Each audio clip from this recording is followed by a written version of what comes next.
and it's tricky, like I think something that's happened in the past when we were in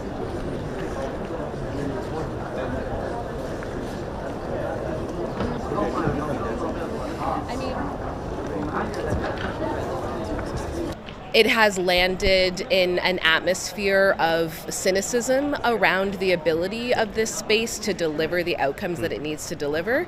And I think perhaps these constructive ideas for how we might turn this space into an implementation vehicle have been, misinterpreted in that context as a criticism of the space. Ultimately, I think we all agree that it is absolutely essential for countries to cooperate to tackle the climate crisis. No one country can do this alone.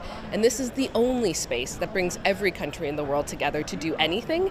And in this case, it's to address the greatest crisis of our generation. Thank you so much for coming. We have today Abreu and Kaveh, Guilanpour, and a third. We know that 1,700 fossil fuel lobbyists are here at COP29. That is larger than most country delegations, except for 3 country delegations, including the host country delegations. Those interests are not here to drive ambition. In fact, they're here to take us backward. The UNFCCC needs a conflict of interest policy that puts a firewall between all things climate change, all things UNFCCC, and all things fossil fuels. And that conflict of interest policy needs to apply to the presidencies as much as it does to the delegates.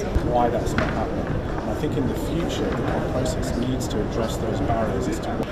It is a big problem when the fossil fuel industry is involved in climate negotiations and in hosting the spaces where we have to deal with pushing ambition in this process.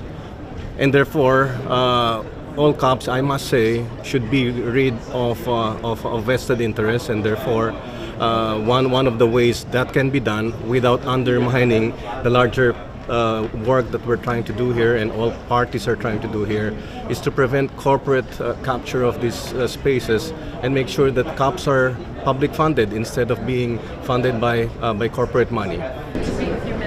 अच्छा इसका UN offices तो इनके ऊपर